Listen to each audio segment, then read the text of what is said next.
What is happening, everyone? Earl at Earl's Yard here. Thank you so much for joining me on this last episode of How to Be a PT.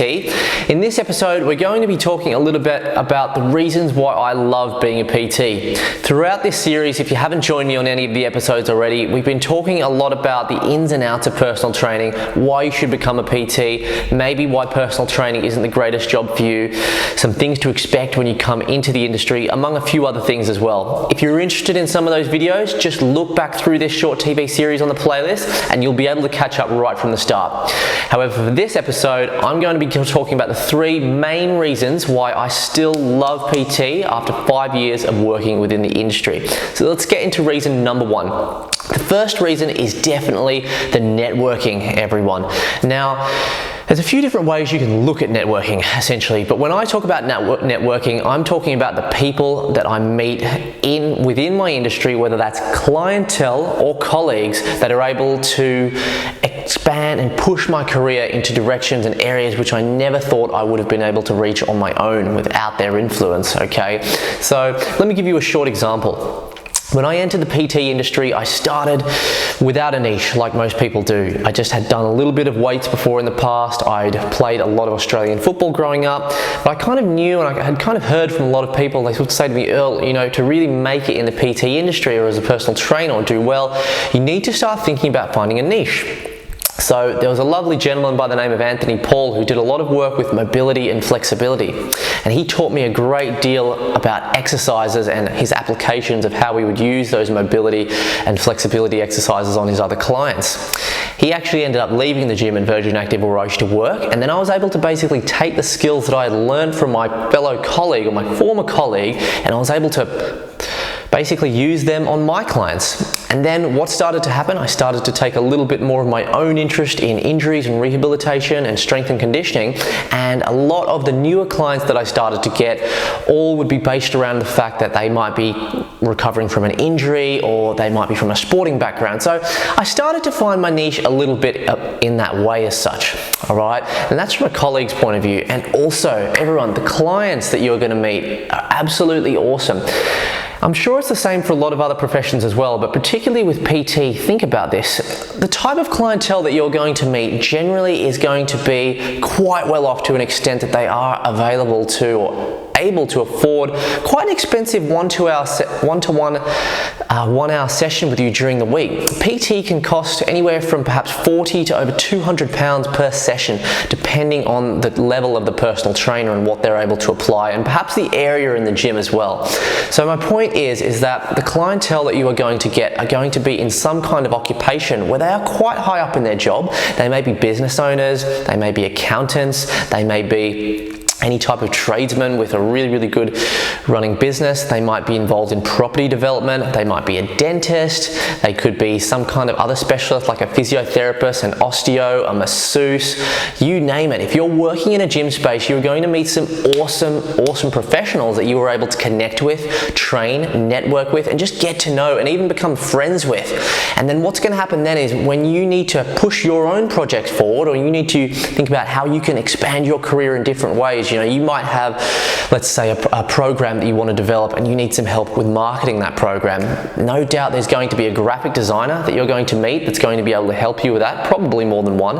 You're going to be able to find someone that's working in marketing or has expertise in marketing or social media marketing that is going to help you push that product out. You might have some legal trouble or need some legal advice. There's no doubt that you're going to meet a lawyer along the way that is going to be able to advise you, or you are going to be able to utilize their services as well, all right? And look, the list goes on. I won't bore you with all the different professions, but my point is that if you do this job properly, build the rapport, get to know the clientele, you're going to create very easily an awesome network of people around you.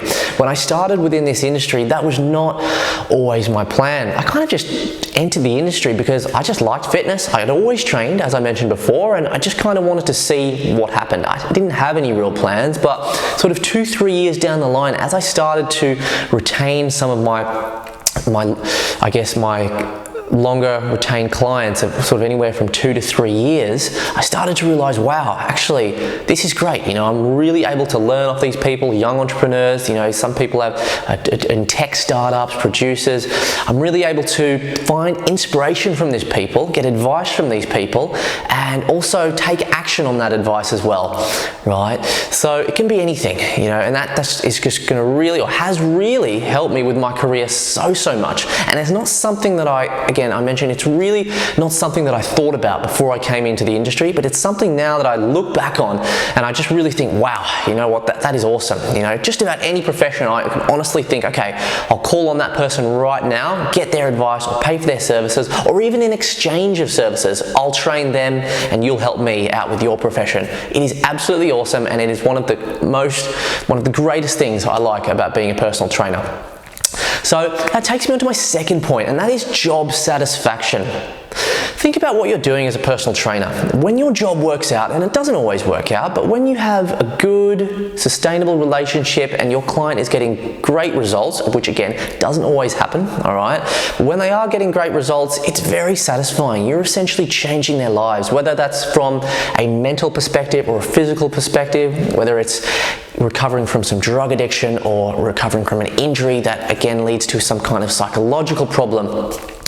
These issues all manifest within their soul, and if you are able to better that individual, or they have come to you to better themselves, that is pretty special and it's pretty empowering. At least the way I see it, it is. And again, it's not something I really thought about when I started, but sort of 2, 3 years and 5 years into my career now, I look back on it and I think, you know what, that is absolutely awesome that people would actually want to come to you to basically try and make them better. So you've got a pretty important job. You kind of have to be the beacon of health, at least for that person, and really work hard to making sure that person feels better when they leave for training with you, or feels better when that relationship or one-on-one relationship is finished, okay? So, and that is a really satisfying feeling. It really reaches down into your soul, and it's quite a warming and enjoyable feeling, okay? In comparison to my old 9 to 5 that I used to have, well, it was more like actually a 6 a.m. to 6 p.m.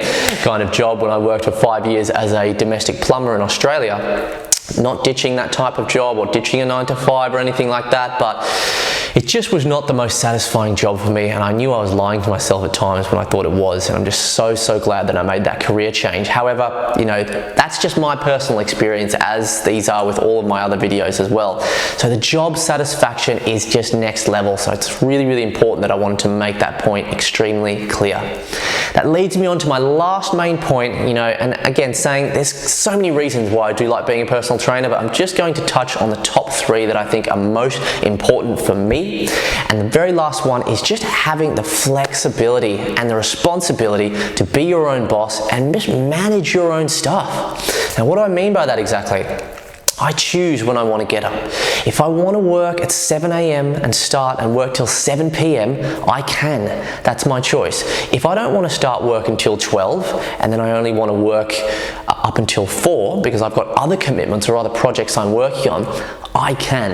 That's my choice. That's if I'm working for myself as a personal trainer, whether that's in a gym or outside a gym specifically, okay? However, obviously, if I don't work, I don't get paid, okay? So that's my own responsibility. My actions will determine how well I'm going to do, right? So every bit of energy I put in, I'm going to get back exactly the same amount of energy. Let's compare that to maybe the 9 to 5 that I used to work in, okay? Some days I'd be working 12 hours, some days I'd be working 8. Geez, there was once I did like a 24-hour shift. No joke, just flat out not stop working because we had to get these projects done before Christmas, and it was absolutely mad. Now, okay, I would have got some appreciation for that, but there was no stake in the business. I didn't get a hell of a lot extra for overtime, okay? Now, I'm not saying that you wouldn't do that for your own business because, depending on your circumstance, you probably would, but my point is that because I'm running things by myself or on my own terms, if I want to put in that 24-hour stint, I'm going to get the reward for that 24-hour stint. Whereas if I'm working for another company, or if I was working for that old company, I put in that 24 hours, I'm not going to get back, I guess, what I deem to be fair for that time that I put in. But remember, everyone, money is time, so don't just let your time slip away from you. Again, I'll cover this more in depth in another video. It's not to say that working a 9 to 5 is wrong or working for the man is wrong. But for me, it is definitely just a stepping stone in the bigger picture of where I want to go. And it's not for everyone at all, but again, this is just about personal experience, all right? The flexibility of hours, okay?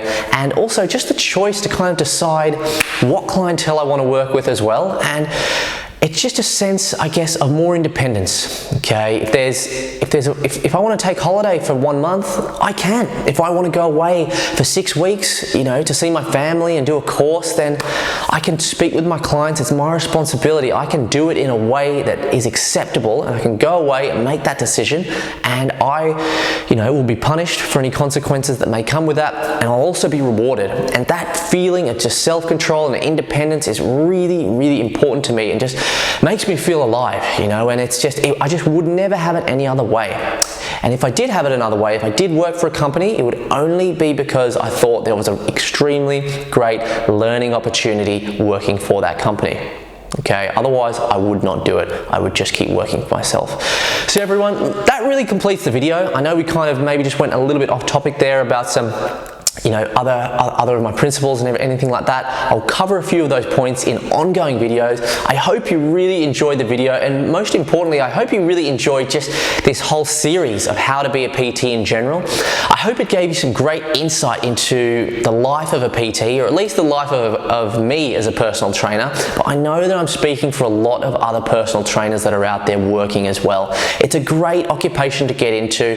The most important takeaway points are, I would just say, is that you just got to be passionate about the industry and just follow your heart, and it will take you in the right direction. As always, everyone, if you liked the video, please leave a thumbs up on the video. If you enjoyed the content today, if you've enjoyed my other videos, please subscribe to the channel. It will give me just some motivation, some inspiration to create some more content in the future. Please leave some comments and questions down below. If there are any other videos that you want me to make, or any topics that you want me to cover, I'm more than happy to cover those topics in great depth. Just ask away. And please don't forget as well to hit that notification bell to make sure you don't miss out on any of my future videos coming up. Have a great day, and thanks for tuning in. Peace.